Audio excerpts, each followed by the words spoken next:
Here we go, thank you. So I have the pleasure to do the closeout of today, and I know that I have a difficult task. It's planned for 15 minutes, but I'm well known to overrun. But in this case, considering the competition we have with the bar just next door, so we're going to make it short. But I believe it's a key, interesting topic about sovereignty. But what did we learn this afternoon?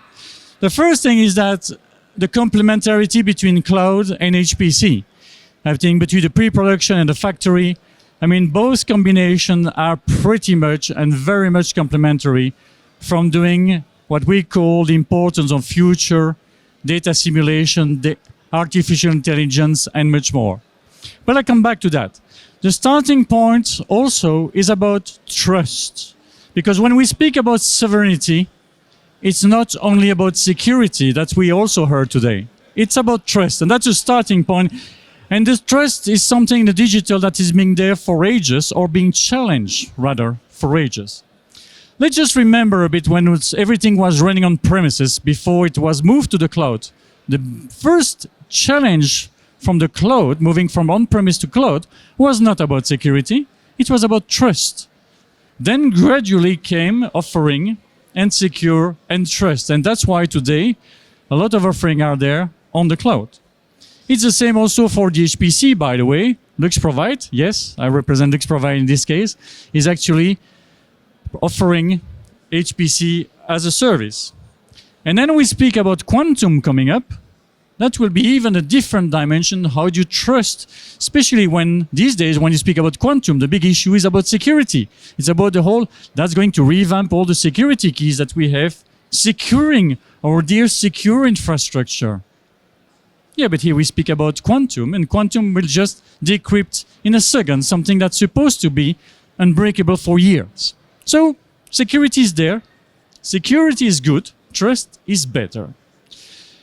And that comes in a different world than it used to be 3 years ago, when suddenly AI came in the forefront, not only on the news, but in everybody's daily life. So here we go back into sovereignty. Sovereignty is residency of data, we just heard. Where are the data residing? But it's more than only residency. It's also, and that's important, it's also ownership. It's a combination. And it's important for citizens. It's important for institutions, but it's even more critical for businesses.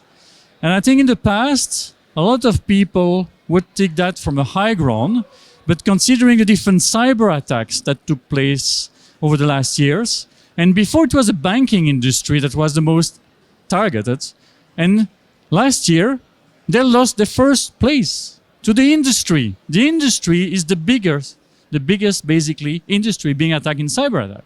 So security is important, but security in one country might be very different than security in another country. Hence, we are back to residential of the data. Now, innovation was mentioned. How can you innovate if you don't have trust, if you don't have security? So again, we speak back into digital trust is the base of innovation, because today you can't anymore dissociate innovation and digital. Or it's a prime focus, or it's a secondary element. And that's why you can only innovate correctly if you have the right trust.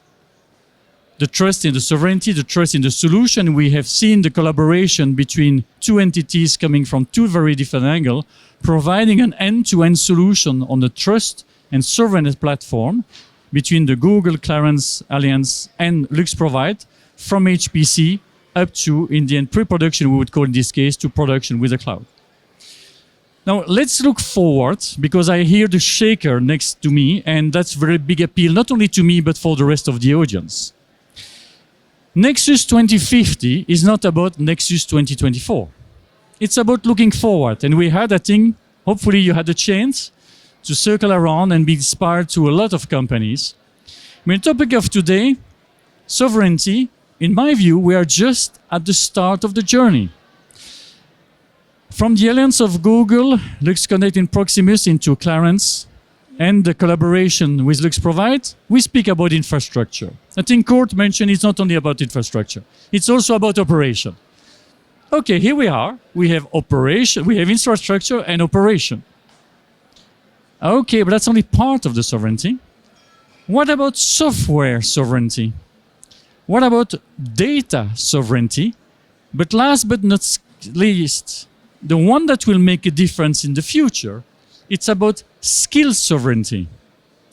Because we can do a lot of things with that beautiful infrastructure provided by state-of-the-art companies. We can do a lot of things with great states like Luxembourg wanting to ensure the protection and the trust. But in the end, what will make the difference will be the human, will be the skills.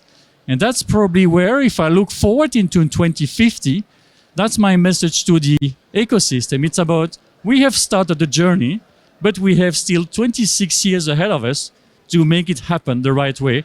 And that's probably the closing of my words about the digital strategy of this country. It's about also making it happen together. Thank you.